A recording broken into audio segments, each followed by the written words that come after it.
Does the idea of being on camera make you break into a cold sweat? Do you feel frustrated, thinking you will never be able to grow on Instagram because you're just too camera shy? I get it. Not everyone is a natural in the spotlight, and it's totally fine. Honestly, it's not my favorite part either, but showing your face on Instagram has benefits, like building trust and connecting with your audience on a deeper level. I'm an introvert who would much rather be behind the camera than in front of it. But like you, I was aware of the benefits, and I knew I had to overcome myself if I wanted to grow my audience. I did manage to find a way how to deal with the discomfort, and in this video, I will show you how you can do the same. Hey designer, I'm so glad you found my channel, and if you're not new here, welcome back. If you've been here before, you know I talk a lot about social media and content creation. But there's one thing I haven't addressed yet, even though it's a huge challenge that many designers face on Instagram and other social media channels. How do you create engaging content and build stronger connections with potential clients on social media when you're just not comfortable in front of the camera? Whether it's the fear of public speaking, feeling self-conscious, or just not knowing how to show your personality on camera, it is a common struggle for many interior designers. And it's something that can seriously slow down your Instagram growth. But before we dive into how you can overcome this challenge, let's take a moment to talk about why it's crucial for interior designers to be on Instagram in the first place.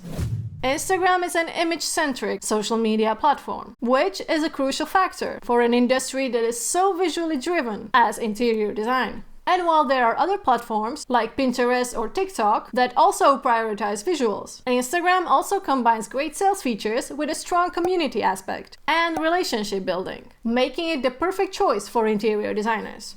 What I also appreciate about Instagram is that there is a lot of potential for automation and streamlining your content creation, meaning that once you have systems and processes in place, it doesn't have to take you that much time while still getting results, like bringing client leads, even with just a few hours per week. However, one of the crucial aspects of Instagram, and something that some people see as a downside, is that you need to show up and be personal to get the most out of the platform. You are more likely to build trust with potential clients when you show your face and your personality regularly, rather than hiding behind faceless content and having your logo as your profile picture. Now, I do get that this might be a big challenge, especially if you're someone who is very private or introvert by nature. Personally, I prefer being behind the camera, doing all the editing and everything else. And if I knew that I would get still the same results without showing myself in front of the camera, I probably wouldn't do it, to be honest with you.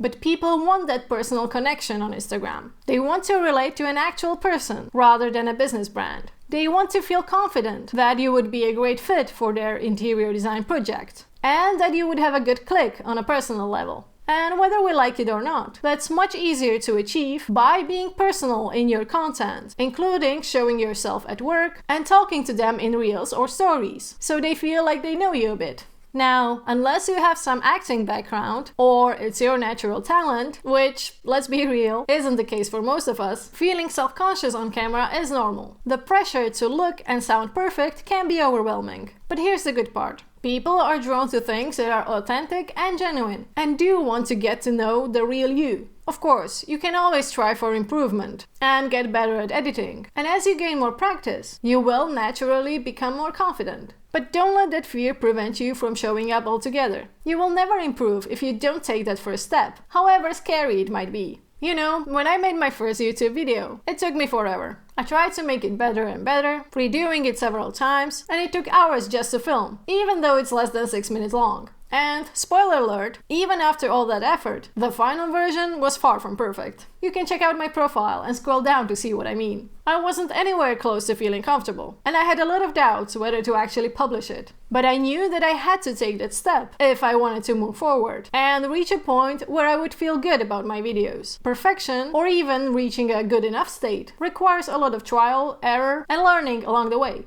That said, there's one thing that helped me enormously, and could make things easier for you too. It's a very easy trick, but can be so powerful and helpful when you have doubts about whether to show up. What worked for me personally was shifting my mindset. Instead of paying attention to feeling uncomfortable about promoting and presenting my business, I started focusing more on helping and serving my audience. So for you in practice, this could mean intentionally choosing topics that you feel confident and comfortable talking about, and then expanding on them on camera. You can do this through a short reel or a story, where you speak directly to your phone and concentrate on delivering value. So if you try this reframing tip, let me know in the comments how it worked for you. To make things easier for you, I have a freebie that is perfect to help you get started. 5 content ideas for introverts, complete with image suggestions and caption prompts. If you would like to get it, just write "I want this" down in the comments. Now, maybe you find all of this helpful, but don't feel quite ready to show your face yet. Or maybe you have just started your profile and want to try a few things before taking that next step. That's totally okay. I'm a big advocate for taking baby steps, as it's still so much better than doing nothing.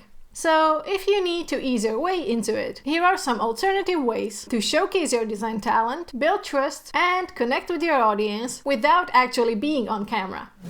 Whether it's a mood board for your latest project or a curated collection of design trends, inspiration boards are a great type of content, as you can put them together fairly easy, even if you are just starting out as a designer. Share them on your feed and let your audience get a sneak peek into your creative process. You can then talk about the creative process behind them in the caption. And if you get the courage, you can film a time-lapse of yourself putting the mood board together. Videos and even photos of your design process are a great way to give your followers a behind-the-scenes look at how you work as a designer. You can film simple clips or again create time-lapse videos for your feed. By the way, you can also use these as a B-roll for your reels. For example, you can use a clip of yourself sketching a design concept, add a text overlay in Canva, and you have a very quick reel that will help you drive new people to your profile.